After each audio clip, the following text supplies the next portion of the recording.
সপ্তাহের দিনগুলোর নাম আজকে আমরা সুইডিশে শিখব। আমরা শনিবার থেকে শুরু করি। শনিবার হলো লördag, eller lördag, লর্দা যেভাবেই বলেন।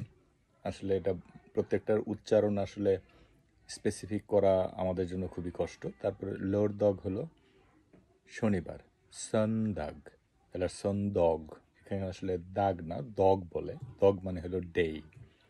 সন্ডগ, সন্ডগ, লördag, সন্ডগ, মন্দাগ, মন্দগ, মন্দ, সংক্ষেপে অনেক সময় বলে মন্দ, মন্দা, লর্দা, সন্দা, মন্দা। বেসিক্যালি স্পেসিফিক উচ্চারণটা হলো মন্দগ। দগকে দা বলে, মানে চলতি শব্দ আর কি, চলতি কথায় বলতে গেলে লর্দা, সন্দা, মন্দা।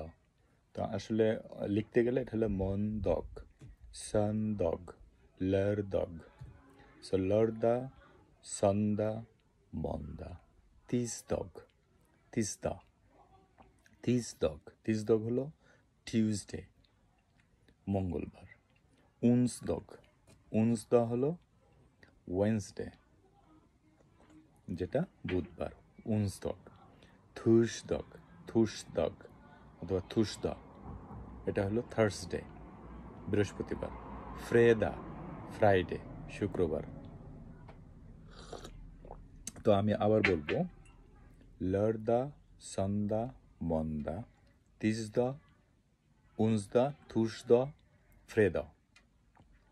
সো দ আমি যেমন ফ্রেদাগ বলছি, ফ্রেদা বলছি, এটা হলো সংক্ষেপে, চলতি ভাষায় আমরা একজন একজনের সাথে কথা বলতে সংক্ষেপে বলি ফ্রেদা, কিন্তু লিখতে গেলে এটাকে বলতে হবে ফ্রেদগ, ফ্রেদগ, ফ্রাইডে।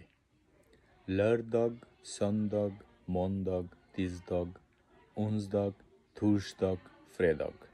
এই হলো সপ্তাহে 7টা দিন।